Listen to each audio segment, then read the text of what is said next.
வணக்கம். திசைகளின் 5 மணி செய்திகள். நீர் மாசுபாடு ஏற்படுத்தியதாக குற்றஞ்சாட்டப்பட்ட 4 இயக்குனர் உட்பட 5 விடுதலை. 5 ஆண்டுகளுக்கு முன்பு கிள்ளான் பள்ளத்தாக்கில் வரலாறு காணாத வகையில் நீர் விநியோக தடை ஏற்படும் அளவிற்கு ரவாங் சுங்காய்கோங் ஆற்றில் அபாயகர ரசாயன பொருட்களை கொட்டியதாக குற்றஞ்சாட்டப்பட்டிருந்த கனரக வாகன பட்டறையின் 4 இயக்குநர்கள் உட்பட 5 சிலாயாங் செஷன்ஸ் நீதிமன்றம் இன்று பிற்பகலில் விடுதலை செய்தது.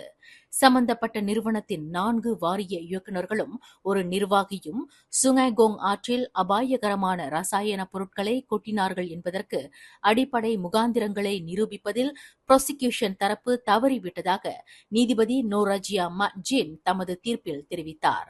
இதன் தொடர்பில் நிறுவனத்தின் 4 இயக்குநர்களும் சகோதரர்களுமான 58 வயது யிப் காக் வாய், 63 வயது யிப் காக் முன், 55 வயது யிப் காக் குவின், 65 வயது யிப் காங் வெங் மற்றும் சம்பந்தப்பட்ட பட்டறையின் நிர்வாகியான 64 வயது ஹோ உன் லியோங் ஆகிய 5 விடுதலை செய்வதாக நீதிபதி தமது தீர்ப்பில் தெரிவித்தார்.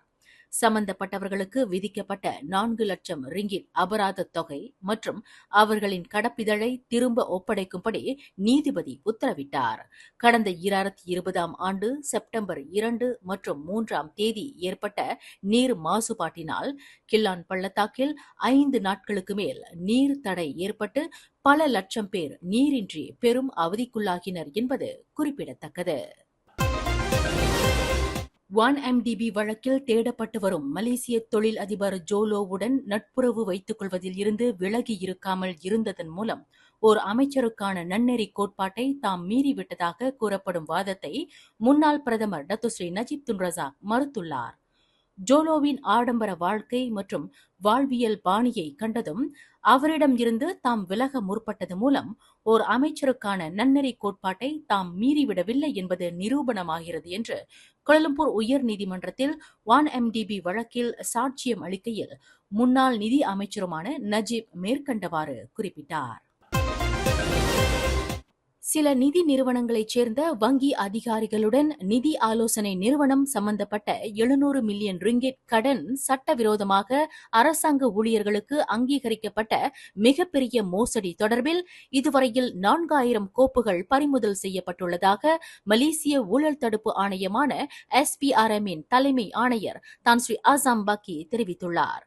இந்த மோசடி கும்பலின் செயல் வெட்ட வெளிச்சத்திற்கு வந்ததை தொடர்ந்து ஆப்ஸ்காய் சோதனை நடவடிக்கையின் மூலம் கடந்த திங்கட்கிழமை முதல் கிள்ளான் பள்ளத்தாக்கில் 12 தனிநபர்கள் கைது செய்யப்பட்டுள்ளனர்.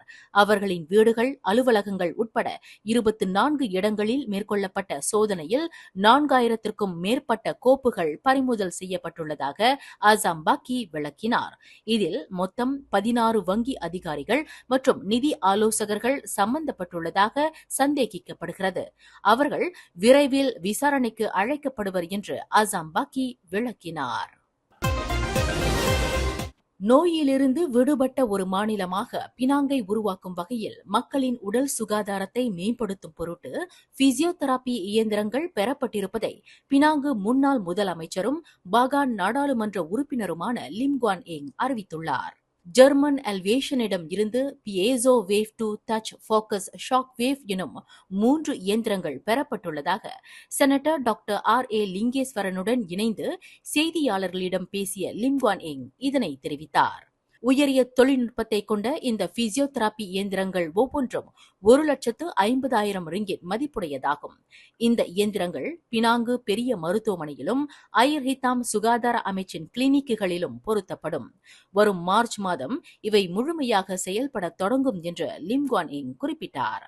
மலேசியாவில் மூத்த குடிமக்கள் அதிகமாக கொண்ட மாநிலமாக பினாங்கு விளங்குவதால் பொருத்தமான நேரத்தில் இந்த சாதனங்கள் அறிமுகப்படுத்தப்படவிருக்கின்றன. எலும்பு மூட்டு, தசைகளின் இயக்கம் பாதிக்கப்பட்டால் ஊசி, மருந்துகள் பயன்படுத்தாமலேயே பிசியோதெரபி சிகிச்சையின் மூலம் நிவாரணம் அளிக்க இந்த இயந்திரங்கள் பெரும் துணை புரியும் என்று எதிர்பார்க்கப்படுகிறது. சிகரெட் கடத்தலில் ஈடுபட்ட நபருக்கு சிறை தண்டனை இல்லாமல் அபராத விதிப்புடன் வழக்கை முடித்துக் கொள்வதற்கு 2 லட்சம் ரிங்கிட்டிற்கு மேல் லஞ்சம் கேட்ட குற்றத்திற்காக முன்னாள் மஜிஸ்ட்ரேட் ஒருவருக்கு விதிக்கப்பட்ட 58 ஆண்டு சிறை தண்டனையை குவாந்தான் உயர்நீதிமன்றம் இன்று நிலைநிறுத்தியது. அத்துடன் அவருக்கு விதிக்கப்பட்ட 10,50,000 ரிங்கிட் அபராத தொகையையும் உயர்நீதிமன்றம் உறுதி செய்தது.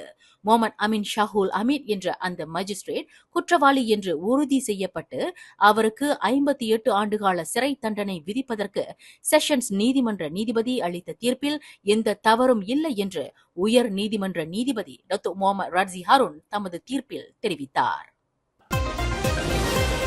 அம்பாங் முன்னாள் நாடாளுமன்ற உறுப்பினர் ஜுரைடா கமருடினுக்கு விதிக்கப்பட்ட 1 கோடி ரிங்கிட் இழப்பீட்டுத் தொகையை குறைத்திருக்கும் அப்பீல் நீதிமன்றத்தின் தீர்ப்பை எதிர்த்து PKR கட்சி கூட்டரசு நீதிமன்றத்தில் மேல்முறையீடு செய்துள்ளது. இந்த மேல்முறையீடு தொடர்பில் அனுமதி கேட்டு கடந்த ஜனவரி 8ஆம் தேதி கூட்டரசு நீதிமன்றத்தில் விண்ணப்பம் ஒன்று தாக்கல் செய்யப்பட்டதாக PKR கட்சி வழக்கறிஞர் நவ்பிரீத் சிங் தெரிவித்தார். PKR கட்சி சார்பில் அம்பாங் நாடாளுமன்ற உறுப்பினராக தேர்ந்தெடுக்கப்பட்ட பின்னர் கட்சி விட்டு கட்சி மாறியதற்காக அதன் முன்னாள் நாடாளுமன்ற உறுப்பினரும் PKR கட்சியின் முன்னாள் உதவித் தலைவருமான ஜுரைடா PKR கட்சிக்கு 1 கோடி ரிங்கிட் இழப்பீட்டுத் தொகையை வழங்க வேண்டும் என்று கோலாலம்பூர் உயர்நீதிமன்றம் தீர்ப்பு அளித்திருந்தது. எனினும் புத்ராஜயா அப்பீல் நீதிமன்றம் கடந்த ஆண்டு டிசம்பர் 11ஆம் தேதி அளித்த தீர்ப்பில் 1 கோடி ரிங்கிட் இழப்பீட்டுத் தொகையை 1 லட்சம் ரிங்கிட்டாக குறைத்தது. ஒரு செயற்கை துப்பாக்கி உட்பட தன் வசம் 2 துப்பாக்கிகளை வைத்திருந்ததாக அலங்கார மீன் பராமரிப்பு வளாக உரிமையாளர் ஒருவர் இன்று பினாங்கு பலே புலாவ் செஷன்ஸ் நீதிமன்றத்தில் குற்றஞ்சாட்டப்பட்டார். 58 வயது சுன் ஹோய் ஜீன் என்ற அந்த மீன் வளர்ப்பாளர் நீதிபதி ஹசால் ஃபாரிஸ் அமாட் முன்னிலையில் நிறுத்தப்பட்டு குற்றச்சாட்டு வாசிக்கப்பட்டது. கடந்த ஜனவரி 13ஆம் தேதி இரவு 9:30 மணியளவில் சுங்கை அரா ஜலான் டத்தோ இஸ்மாயில் அஷீம் சாலையில் தினாக நேஷனல் பர்ஹாட்டிற்கு சொந்தமான மின் இணைப்பு பெட்டிக்கு அருகில் அந்த மீன் வளர்ப்பாளர் இக்குற்றத்தை புரிந்ததாக நீதிமன்றத்தில் தெரிவிக்கப்பட்டது. கூடியபட்சம் 14 ஆண்டு சிறை மற்றும் 6 பிரம்படி தண்டனை விதிக்க வகை செய்யும் சட்டத்தின் கீழ் அந்த மீன் வளர்ப்பாளர் குற்றச்சாட்டை எதிர்நோக்கியுள்ளார். மேலும் செய்திகளை தெரிந்து கொள்ள கீழே இருக்கும் பெல் பட்டனை அழுத்துங்கள். உங்கள் மகிழ்ச்சியை வெளிப்படுத்த லைக் மற்றும் ஷேர் செய்யுங்கள். தொடர்ந்து திசைகளோடு இணைந்திருக்க சப்ஸ்கிரைப் செய்யுங்கள்.